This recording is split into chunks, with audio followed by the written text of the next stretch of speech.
guys, welcome back to the show. This is a really special episode for me, and the reason being, this is my 5-year podcast anniversary. I can't believe that it's been this long, and I just want to thank you all for supporting me, whether you are here from the start or whether you joined during second season or whenever it may be. I'm just very thankful for all of you, and in this episode, I'm going to be answering a customized set of Vogue style 60 plus questions from listeners, friends, and family. I'm opening up about the moments that pushed me to keep going, the wild risks I took, and the lessons I learned along the way. It's part celebration, part reflection, and a chance to share the behind the scenes vibe of what this podcast really means to me and how I've kind of grown from phase to phase. Now, before I go deeper into what the rest of the episode is going to be like, this is also the first official season 3, episode 1 episode. So not only is this a celebration episode, it's also the start of a brand new season. So this season is gonna be full of fun, full of new interviews, new conversations, and with second half of season 3 being me in college, there are gonna be a lot of new people coming in, maybe potentially, having interviews with professors, students, and people I meet. So stay tuned for that. So now, whether you've been with me again since day one, just joined the crew, this episode is a love letter to every listener who's ever supported, inspired, or believed in the hustle. So grab your headphones, get comfy, and let's celebrate the past 5 years of growth, grit, and creativity, and get hyped for what's still to come. Thank you again for being part of this journey, and let's begin. So the first question I received was, how old were you when you started the creative hustle? So I started the creative hustle back when I was in seventh grade during quarantine. I was about 12 years old, and yeah, so I started when I was 12, and yeah, that's kind of where I got started. What inspired you? Okay, now the next question is, what inspired you to create a podcast at that age? Well, I mean, with quarantine going on, I kind of just wanted something to do, and I reached the page by accident. Obviously, like I was listening to a podcast and stumbled upon the page, but something just clicked in me, and I just was like, why not? I've gone into this page, I've gotten to this point, might as well take the step forward, inspire people, or just talk. I love talking, and I was like, yeah, let's do this, and it's kind of what inspired me to start. Now the third one is, where did the name The Creative Hustle come from? So this is an interesting story with the Creative Hustle, with actually, I mean, with the first season, it was called Season 1 Book Club with Anika Goel. And, I just felt like that name was not suiting anymore because I was not doing any writing content as such as the years progressed. And so I was like, okay, well, the Creative Hustle. And in one of the interviews that are on one of the podcasts that appeared, called the Story King podcast, at the very end, they call me a little hustler. And so when I was thinking of like what I want to rebrand my show and call it, I was like, hustle. Hustle has like a nice vibe to it. It makes me seem like I'm hardworking and dedicated to the craft and everything. I was like, okay, creative hustle. So that's where that came from. The next question is, what does creative hustle mean to you now? Well, it's the tenacity and the power to want to keep working. It's the idea that there's no such thing as nothing. You could say that this whole platform is nothing because it would start from scratch, but really it's just a hustle that got me to the point where I am today. And that hustle is only possible because I have people like you guys supporting me on this journey and listening to each and every episode of mine, whether it be in bits and pieces or the whole episode or even just, listening to clips of it. It's still been that driving factor that's kept me going on for 5 years. And I, don't plan on stopping anytime soon. And that's what creative hustle means to me. It means not giving up, showing up for yourself, showing up for others, and, essentially being the best person you can be for yourself and people around you. So now the next question is, what was your very first episode about? Now, this one is a very long time. So, I mean, obviously, the first episode really was just back when book club was going on still. It went back when it was called book club, my very first episode was about, what I would do. In the episode, I was talking about like, I believe it was an episode about Agatha Christie, and I was talking about, what she's done and her books and the mystery novels that she's written and kind of an analysis per se. So that was what my first episode was about. Number 6, be honest, did you think you'd make it 5 years? I don't think I even actually really thought about that. I think my goal wasn't like, oh, I need to make this for forever, or I need to make this for a month or a year or 10 years. It was just, something in the moment. I was like, yeah, I want to do this. I wasn't really thinking in the long term. But then, when I started seeing people listening from all over the world, from St. Lucia, from Italy, from France, and all these big places that I have no connection from, I was like, wait, these are not just my friends listening. These are people from the public listening. It was you guys listening. And I was like, wow, okay, my voice is being heard. Maybe it won't be so bad if I continue. And I just kept going. And, at the 1 year mark, I was like, yeah, people are still listening. So I'm just going to keep doing this until I just don't have anything left in me. And so, yeah, that's kind of the goal now. I mean, I think now I just want to keep going, going, going till like, I feel like I can't anymore. And you know, at this point in time, there's a lot of life to live. There's a lot of things to do, a lot of things I'm going to experience, especially with a fresh chapter starting soon with college and jobs and everything else that's coming in the future. And, yeah, this has just been my lifeline. And I think, again, it's crazy that I made it to 5 year mark. I think it's half a decade. I hope to hit the decade marks, make like my 10-year anniversary, 20-year anniversary, 50-year anniversary, hopefully, and just keep going. It's gonna just go up from here on, honestly. Yeah. So now the next question is, what's one word you use to describe your podcasting journey? Um, that's a good question. I mean, I would say it was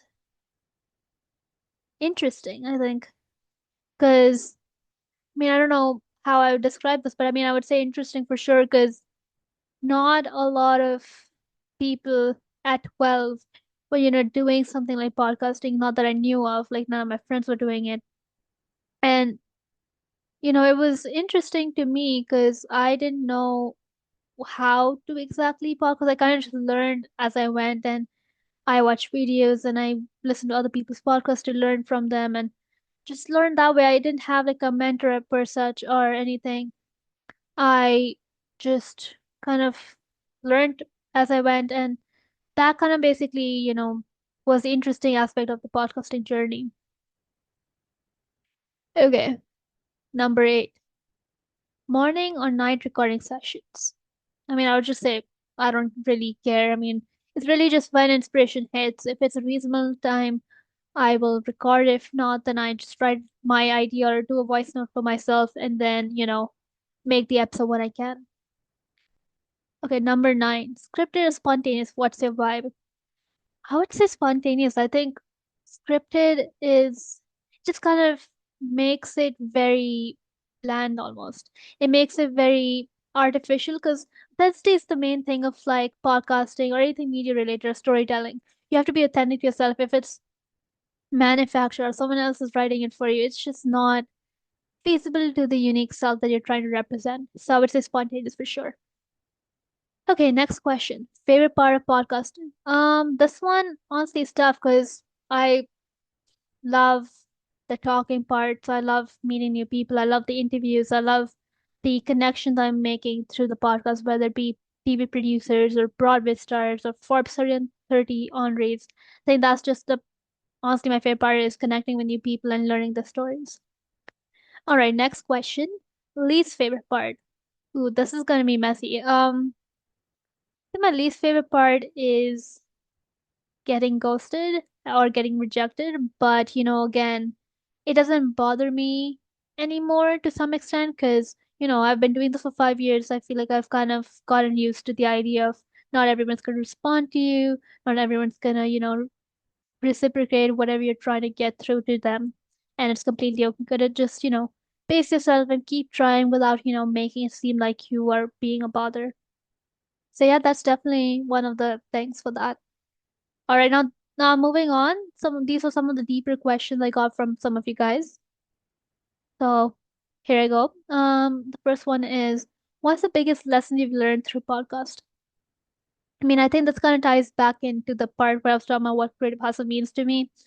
The biggest lesson I've learned, is to keep persevering. There's no such thing as defeat or losing or anything. I mean, there is in like literal sense of like there is a definition to it, but in podcasting, there's no such thing as rules. I mean, they are unspoken rules, but it's really a place for you to explore yourself and not box yourself in. And I think that's one of the things that the biggest lesson is you've kind of have to explore and learn as you go so that you can kind of embrace the changes and uncertainty around you.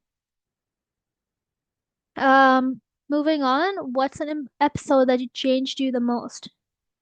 That's a really tough one. I don't think I can answer that one because that's like, I mean, I don't know. Maybe there is some and I'm just missing out on it because a lot of these episodes have all my episodes really have changed me a lot because they all have tiny nuggets of information that is really useful in current day. So I don't know if I can say a particular episode because all of them have changed me a lot. All right, next question. What's an episode you wish more people listen to? Hmm. Honestly, I would say I wish more people listen to uh I'm trying to think because um I love all my episodes. I don't know if there's a particular episode I wish more people listen to, but I kind of wish more people listen to the interview I did with what's her name? Oh yeah, Wendy Morton. She was the voice runner up for one of the seasons. I think that one had really special nuggets of talking about like, standing up and, embracing all the risks and trying new things. I think that was definitely one that I want people or I wish people listen to. Okay, next question. Do you ever go back and listen to your old episodes all the time? That's that's no not a brainer. Like I listen to it all the time. And that's not like a narcissistic thing. Like oh, she listens to it all the time. It's more so like you kind of have to in a way because you learn from the past and like oh I already did this episode, so let's make sure if we do repeat this topic, we take a unique spin on it or update it or advance it from what you already said. So that's definitely one thing. And also, it's always great to hear your own advice back at you. Like, it's like, oh, this was in me. So I know I believe in it if I said it out loud. So yeah, for sure. Like, I listen to older episodes, especially when I'm going through something that I talked about on the episode. If some guest said it, I listen to it. They 100%. Next question is, how has your voice, figuratively and literally, evolved? Hmm. Let's see. I mean, for starters, my projection has become way better. I think starting off, I was really quiet into the mic. I was almost whispering my words and it was very quick. I mean, obviously, my speed is quite fast even now, but it's definitely evolved. I mean, I think obviously I'm growing old too, so it's like voice has changed in that sense too, but figuratively, I mean, it's grown a lot. I mean, I'm talking about things I would not talk about otherwise, I mean, more open, vulnerable about whatever this podcast has been to me and just everything. Yeah. Next one is, what do you do when you feel critically stuck? Um, I honestly don't know. I just allow myself to stay stuck for a tiny bit, like, maybe a day or two just to kind of experience that feeling for a bit. And then I kind of jump right in, like, okay, where do I begin? And kind of move from there. So yeah, I kind of just like to stay in that space sometimes. Next one is, how do you deal with criticism or hate? Well, I mean, gonna be honest, I don't know. I try my best to ignore it most of the times. Sometimes it gets to me, but then again, I'm only a human, so I just kind of ignore it for the most part. And then with the rest, um, I don't know. Yeah, I think I'll just say for the most part, I ignore it or vent about it to my best friend or my family. That's definitely what I do with that one. Okay, next question is, ever had a guest you were nervous to interview? Oh yeah, I was definitely nervous to interview Crystal Hernandez. She was the actress who played Anne of Cleves on Broadway, the musical for Six the Musical, and I was absolutely nervous. But she was an absolute sweetheart. She was amazing. And I think the nerves just disappeared when I started talking to her. I think it was just the idea of like, oh my goodness, she's on Broadway. That scared me a tiny bit, but I mean, once I got into it, it was amazing. It was great. Next question. What's something a guest said that stuck with you forever? Hmm. There's this one interview I did with Mafia and Surit. She was a self-help podcaster, and she was saying, you can't hate yourself because you're the one living with yourself. So if you're living with yourself and you hate yourself, that means that you are basically hating yourself wherever you go. And I think the reason that stuck to me was, um, she's absolutely right? It's something very abstract almost to some people. And I think when she talked about the hating yourself thing, I think it's such a common theme. Her saying like kind of established like, hating yourself really truly is hating on person you are because you're living with yourself every single day. So that's definitely something that stuck with me forever. There are definitely other interviews too where, I was like, yeah, this is amazing. Like I need to write this down somewhere type thing. But that's definitely one of the episodes where I was like, yeah, this is something that's gonna stick with me. Um, Next question is, have you ever cried after recording an episode? I mean, I don't think so. Not that I know. I mean, I've never really, in the earlier years, I don't think I've ever been an emotional person, or at least when it comes to the podcast. I think there was this one episode I interviewed this guest who kind of told me off in the middle of the episode. I'm not going to say her name. You can figure it out if you've listened to it.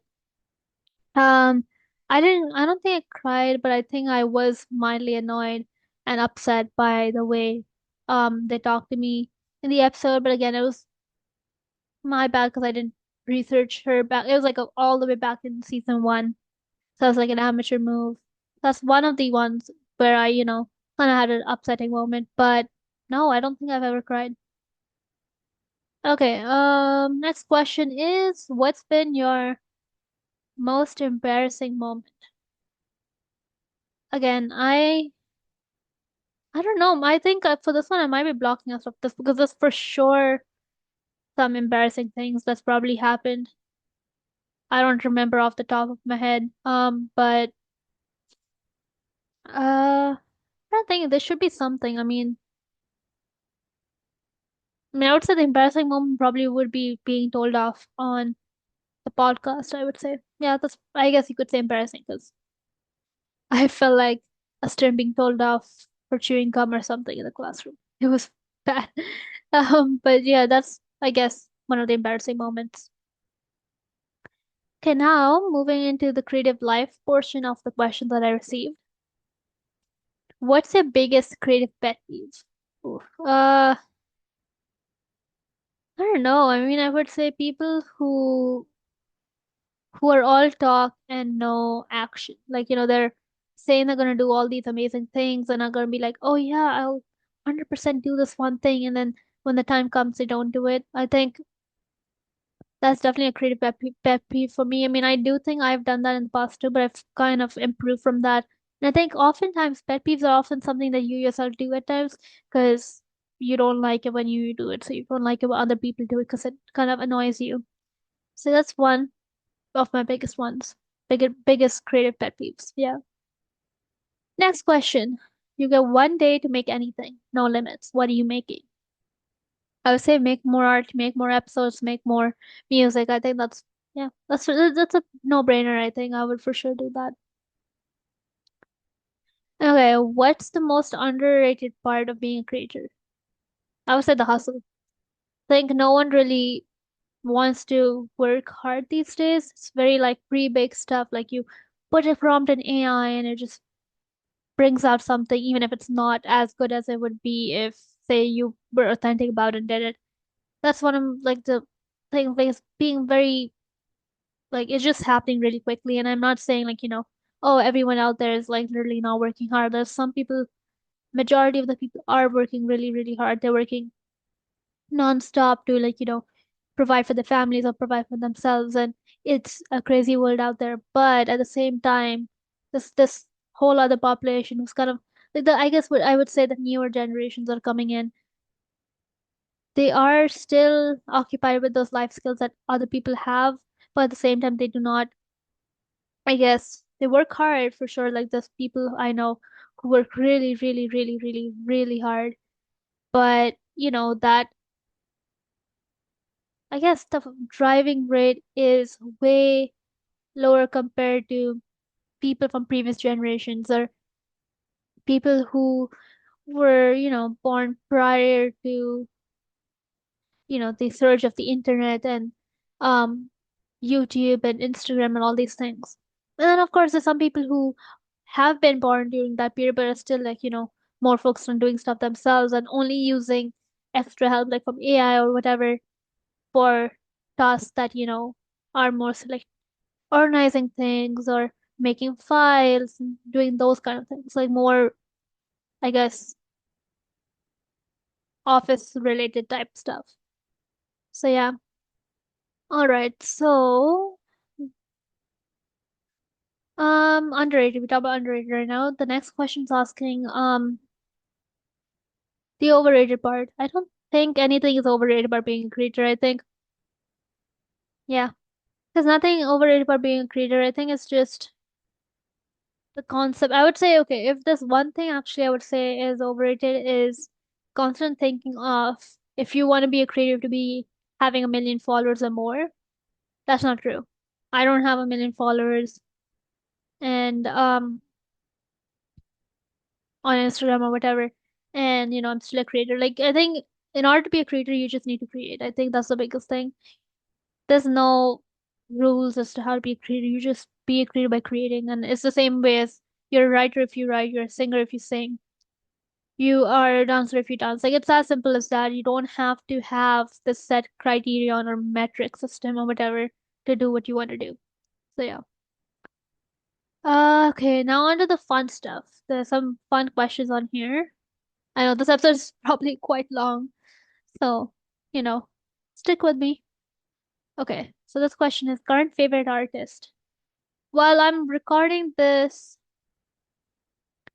with the mindset of me just being honest, I'm just gonna say it. I don't know. There's so much music I listen to. I mean, I think I would say, I mean, at some point I want to be niche, but at the same time, I'm just gonna be honest. I'd say I listen to a lot of Chappell Rowan. I listen to a lot of what's her name? I usually listen to her all the time.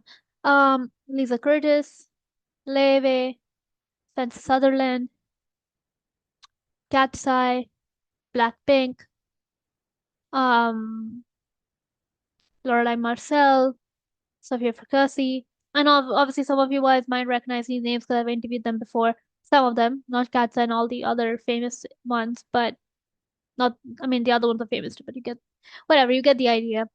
But yeah, definitely on that note, like, I would love to have Cat's Eye or Leve on the pod. I mean, that would be the absolute dream. Yeah. Okay, next question is guilty pleasure TV show. Again, hard question because I watch a lot of stuff. Probably I would say Gilmore Girls for sure. Next one, go to drink order. I don't really drink stuff apart from water that rarely. I need to up the intake of water, dehydration. For real.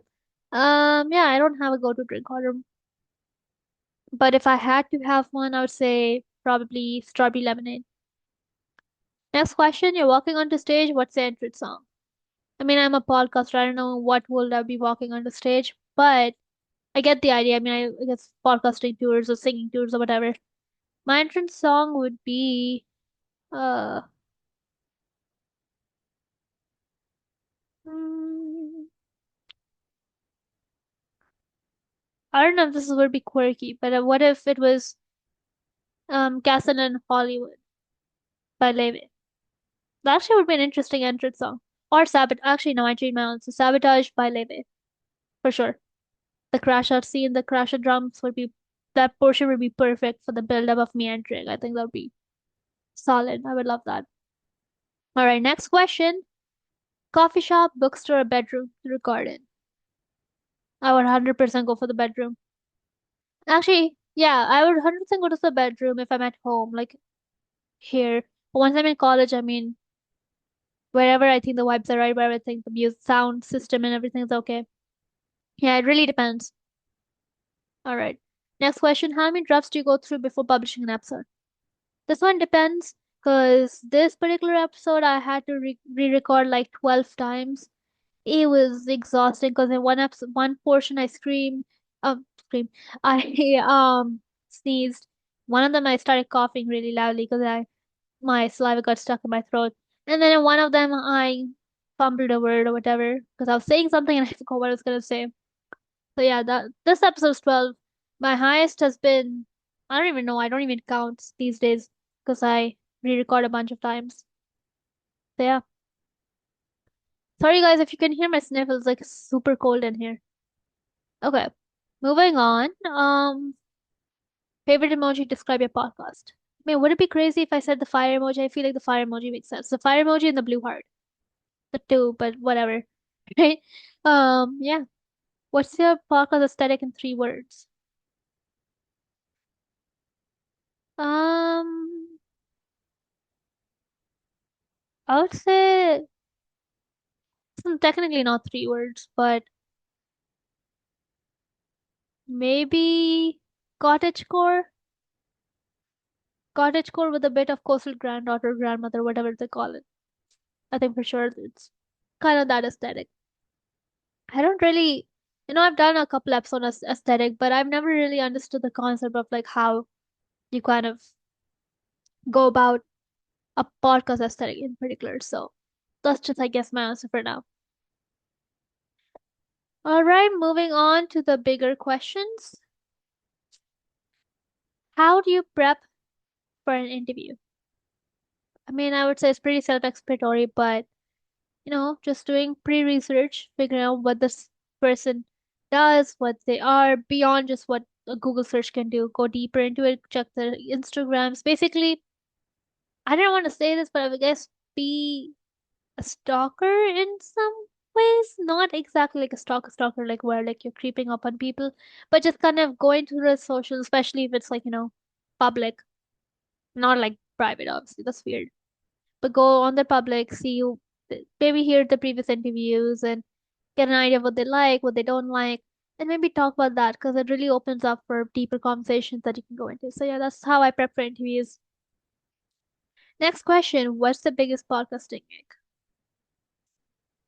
I would say no shows. I would say when when I mean I guess life does happen and that's completely okay, but I think biggest one is when especially when you're doing an episode with a guest, it's when you basically book um the time for a particular day and you leave everything or you schedule something around them and then when they don't show up. So I would say that's a podcasting ick, but at the same time, it's pretty forgiving. Like I don't hold grudges when it comes to that stuff, but I do, in the moment it's like, oh my God, why did it show up type thing. But oftentimes it's just a misunderstanding or they miss the time or they miss the date because of calendar issues or traveling or whatever it is. So that's definitely like, a minor ick, but still an ick.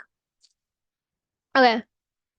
Next question is, what's the dream podcast guest? We talked about this earlier. I would say Cat Sai or Leve. I've been trying for Live Rodrigo. You guys have been hearing stories about that all the time. But she's still a podcast guest, dream podcast guest. But I would love to have Cat Sai or Leve on for sure. And in an ideal world, I would love to have you know Billie Eilish, or maybe even have all of them in one episode. I would love that too. So yeah. Um, this is a fun one. One podcast you always listen to. I listen to a lot of podcasts, but one in particular that I love listening to is the Gold Bus Radio. The Gold Bus Radio is pretty good, and then I also love. I'm actually gonna hop onto my Spotify real quick because I want to be accurate with the podcasts I actually do genuinely listen to on full. So I'll say Bookmark by Reese's book club is pretty good. But my favorite one is actually okay. I don't know why I didn't say this early, but Thought Daughter Spot is really, really good. I love that one. Thought Daughter Spot, and then on well, this was the Emma Chamberlain podcast. I forgot the name, but Emma Chamberlain's podcast is pretty good. On Purpose with Jay Shetty is pretty good. Yeah, I mean, it said one podcast, but I named a few. Next one is what's one milestone that made you go, "Whoa, this is real"? Today, literally today. I don't think I ever would have imagined hitting 5 years. I mean, to be fair, I did not think I would hit an year or a month. or even a day, because I was like not even thinking that long term. But today for sure is like, whoa, this is real type thing. Yeah. Yeah, thank you so much again for everything. And I'm gonna keep saying thank you because, without you guys, there would not be a podcast, and I wouldn't have had continued doing it because, I mean, who wants to talk to a wall, right? But yeah, I'm so glad for this. Next question. How do you balance life, school, and podcasting? I don't know, honestly. I just somehow make it work. I have calendars, whiteboards, desk calendars, phone calendars. It's just like a bunch of calendars and try to balance it out that way. Sometimes you have to kind of give up on certain podcasting episodes because you just can't make it, or you give up on certain interviews or give up on certain events because you can't just balance everything. Maybe you have a photo shoot on one day and then you have an episode you have to miss the episode to do the photo shoot. Those kind of things, or you have a big test coming up tomorrow and you study for that, so you can't do an episode like that kind of thing. But for the most part, I try to make everything work. All right.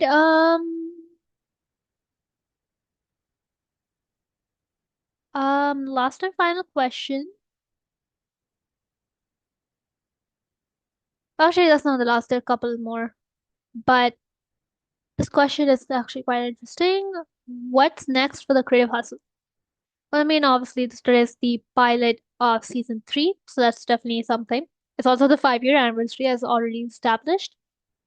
Obviously, in August 2026, I'll be in college. I don't know where yet, because I'm still applying, getting all that stuff done. But in August 2026, I'll be in college, so that's obviously gonna be a huge step up for the creative hustle, because a bigger facility to record in, bigger people to talk to, more connections, more potential for like getting my dream guests on, and just talking to more people.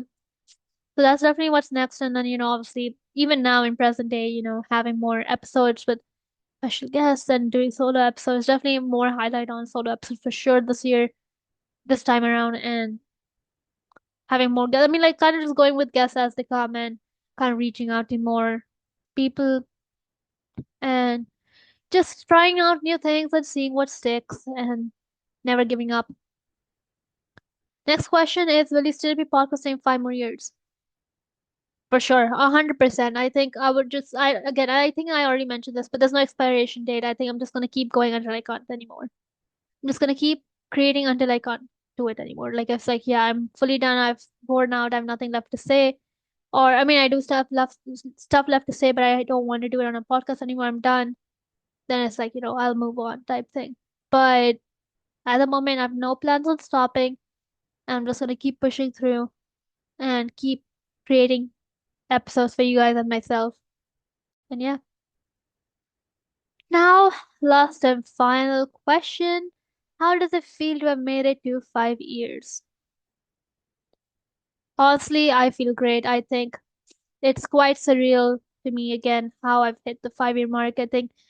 It's just, I think it's almost like a dreamlike feeling because I don't know how, it came to this point. I mean, obviously, I was like, yeah, you guys are listening, and I'm like, yeah, let's keep doing this. But podcasting was never part of my plan. And when I came in, I really just did feel like it was what was meant for me. And I was just really, really, really happy. And really made me who I am today. So thank you so much, everyone, for listening. I really appreciate you all for tuning in, whether it be from the start or whether you came in the center or whether you were just joining me today and just hearing about this 5-year anniversary. I really, really appreciate you all, and I thank you so much for all your time and patience and support over the years. And I can't wait to keep creating new episodes for you guys and creating new experiences for you to live through the podcast. Thank you so much again, everyone, and I hope you all enjoy the rest of your day and have a great time. Thank you so much again, everyone, for all your support, and I'll see you all next week. Anika Goyal out.